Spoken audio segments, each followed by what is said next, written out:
කියපුවම නැති ගායනා කරපු නැතිම ගීතයක්.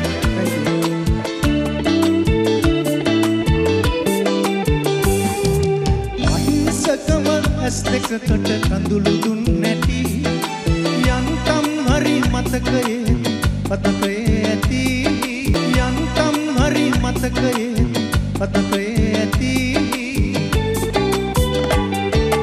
ආත කරපු රෝසම සුමුදු තොල් පෙති ආය කරන්නේ කරදක් දැනුනේ